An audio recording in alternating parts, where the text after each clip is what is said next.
If you feel like all of this talk about politics is stressing you out, you are not alone. According to a new study by the American Psychological Association, 57% of us say we are stressed out by the current political climate. This includes 47% of Republicans and 72% of Democrats. And 66% of people say that the future of our country is a huge source of this particular kind of stress.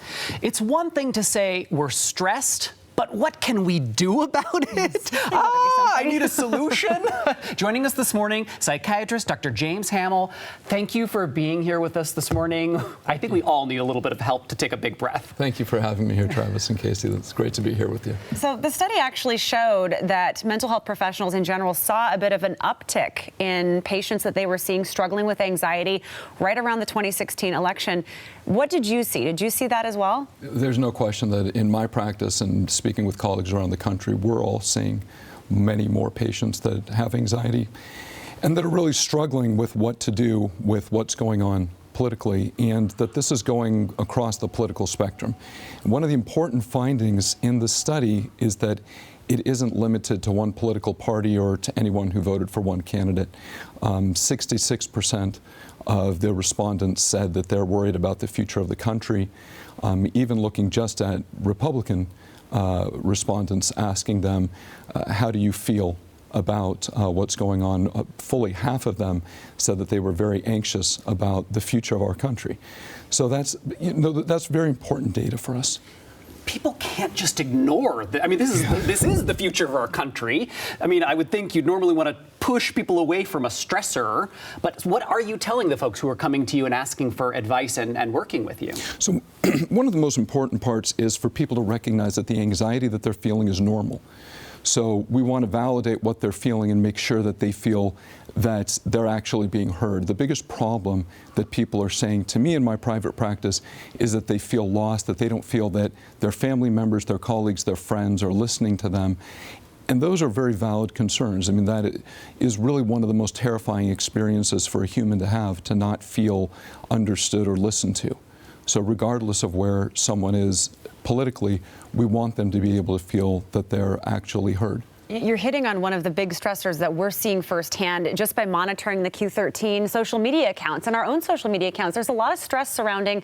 I think people seem to feel flustered that they can't get their opinion out, and when they do, they're worried about being attacked. And that's on both sides. We're seeing that no matter what, all across all party lines. And it's affecting their relationships, not just with casual friends on social media, but as you mentioned, with family members, with their spouse and partners. So what are your recommendations for handling those relationships? The fascinating thing is that it's the dirty E word, which is empathy.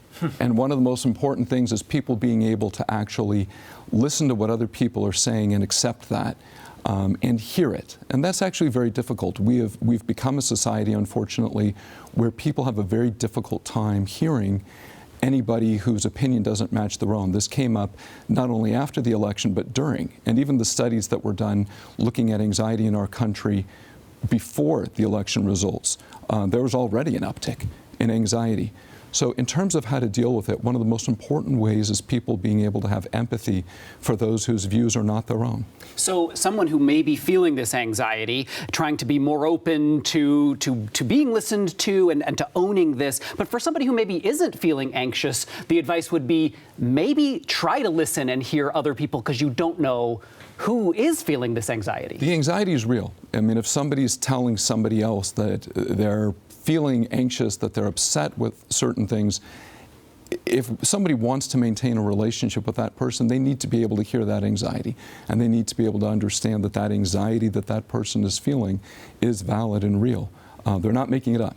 So it's very important to be able to hear that and listen to it. And part of what we do in therapy is address that and help people work on their empathy, feel that they are being listened to, and that empathy is going their way. And very quickly, we're almost out of time, but we have a guest that we're going to be hearing from in just a few minutes who says politics shouldn't be personal. Don't take it personally. In your practice, how do you see that? Are politics personal? Because I know some people would argue that it is. I mean, I would say that again, it goes back to the empathy. If somebody feels that they are being personally affected by politics, then by definition those politics are personal.